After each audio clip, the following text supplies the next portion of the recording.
हमारे साथ air commander retired Khalid Chishti साहब हैं। बहुत मज़ा आ रहा है इनकी गुफ्तगू का। अच्छा खालिद चिश्ती साहब, इस सारे वाक़े में जब ये सब कुछ हो रहा था, आप ज़ाहिर है देख रहे होंगे क्या था, कभी आपको कहीं लम्हे में डाउट हुआ था? क्योंकि मुझे याद है कि आपने बात कही थी, मैंने आपसे पूछा था कि जी वो क्या बात थी, आपने ये कहा कि अगर इन्होंने कुछ किया ना तो मुझे ये हो रहा है कि इनको लग समझ आएगी। और यानी मैंने इस तरह से उनको एक्सप्लेन, आप दुश्मन बताते हैं मुझे तुमसे हमदर्दी होगी बाद में कि तुम्हें अंदाज़ा नहीं है कि हम किस तरह तैयार बैठे हैं। और ये भी आपने फरमाया था कि जो कुछ हमने किया हमने भी सारा कुछ नहीं दिखाया, there are more surprises yet.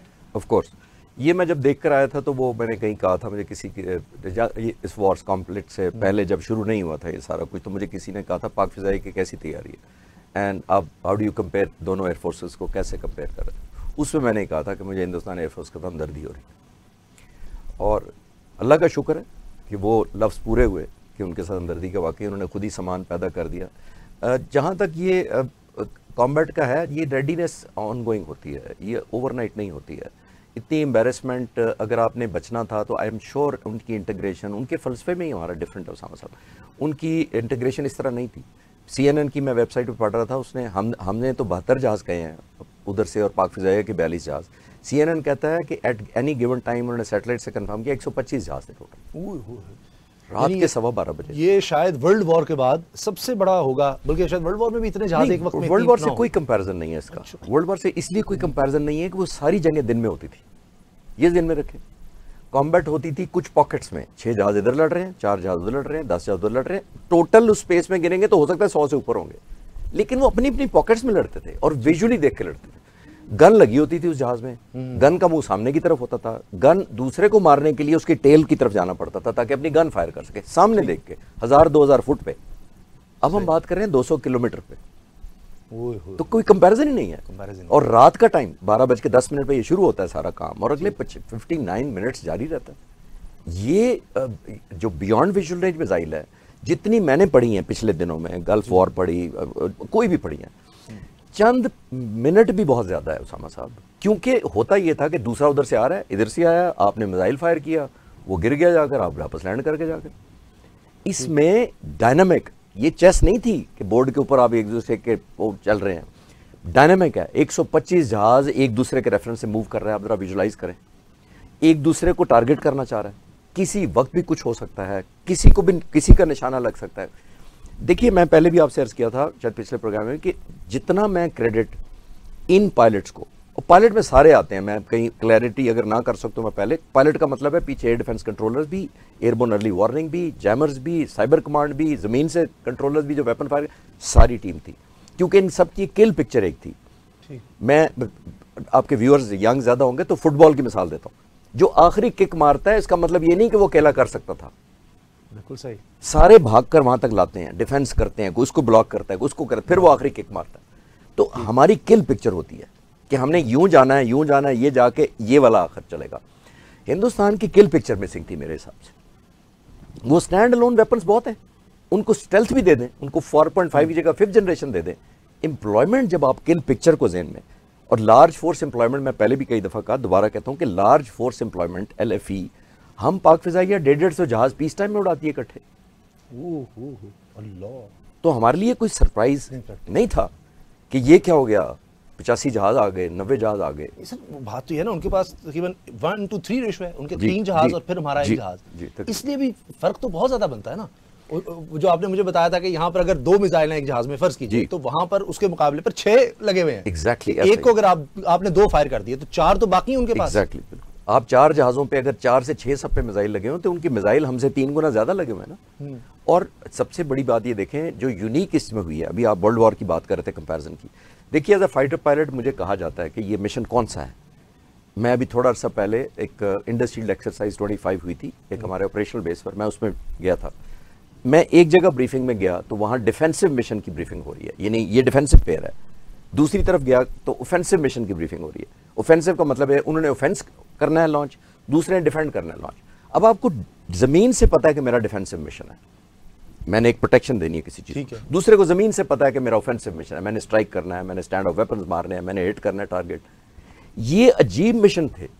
ये खास तौर पे इन नौजवानों ने जो 7 तारीख की सुबह उड़ा है वो अजीबो गरीब। मैं अजीबो गरीब क्यों कह रहा हूँ, एज अ फाइटर पायलट कह रहा हूँ। डिफेंसिव मिशन को ऑफेंसिव में कन्वर्ट कर दिया। अल्लाह। जब टेक ऑफ कर रहे थे पायलट, इनको तो ये दिया गया था कि 70-80 जहाज आ रहे हैं, पकड़ो। ठीक, क्या मतलब है? डिफेंस करना। जी जी जी, उनको जब नहीं आने देना, उनको अटैक नहीं करने देना, उनको अटैक नहीं करने देना। उन्होंने स्टैंड ऑफ वेपन मारे अपनी सरहद में रहते हुए।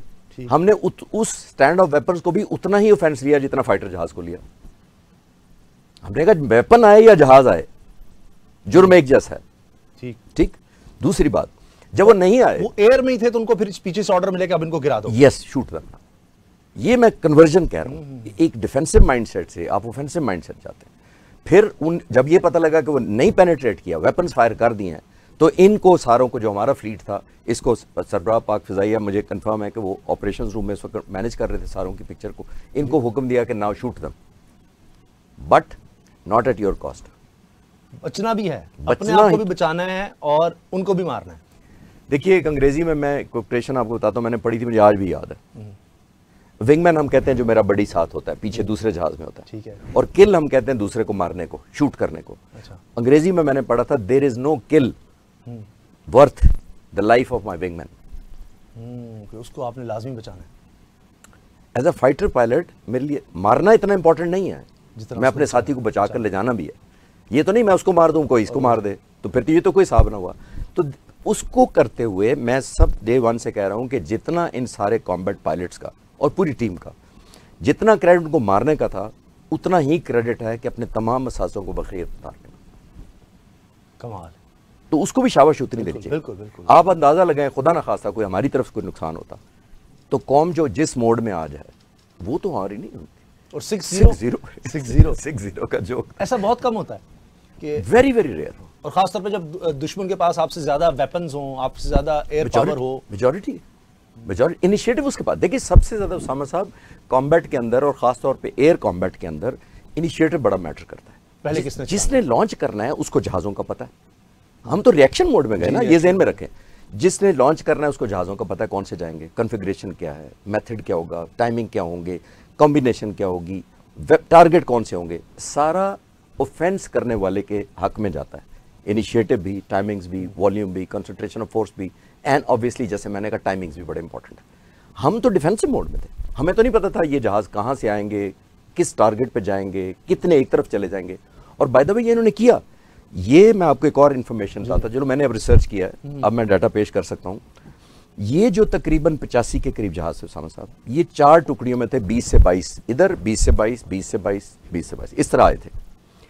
नॉर्दर्न मोस्ट जो था वो कश्मीर के ऑपोजिट उड़ रहा था, और जो सदर्न मोस्ट था वो सक्कर से भी साउथ में उड़ रहा था, हैदराबाद के करीब, क्योंकि पूरे को हमने प्रोटेक्ट करना था कि पूरे किधर से अंदर आ किधर कश्मीर साइड से इंडिया का, कराची वाली तरफ से, इंडिया की तरफ। तो अब ये 900 किलोमीटर बनता है तकरीबन बेल्ट, जिसमें ये इनके जहाज आ रहे थे। अब ये आपने नोट किया कि पाक फिजाइया 40 जहाजों के साथ एयरबोर्न हुई है, किसको पहले पकड़े। ये हम अपनी टर्म में इसको कहते हैं रिएक्शन डिलेमा। इसको पकड़ूं उसको पकड़ूं, यानी मैं कंफ्यूज हो जाऊं अगर कि यार इसको पकड़। यस, तो पाक फिजाइया ने नॉर्थ की तरफ कंसंट्रेट किया, और इसीलिए आपने देखा सारे मलबे वहीं गिरे हैं। इन्होंने समझा कि वो वाइटल है हमारे लिए, नॉर्थ ज्यादा इंपॉर्टेंट है, तो पहले नॉर्थ को लिया और उधर ही सारे मलबे गिराए। इतनी देर में जब उनको खबरें आना शुरू होंगी, गॉडजिला वाली जो वो खबरें थी, उसके बाद दे रियलाइज के we have started to lose. मैं बता दूं, गॉडजिला यानी कोड वर्ड था जो राफेल उड़ा रहा था उसका नंबर 2। हमने वो भी नोट कर लिया कि सबूत के तौर पे कि देखो तुम्हारा जहाज गिरा, और वो कह रहा है गॉडजिला किधर गया, किधर गया।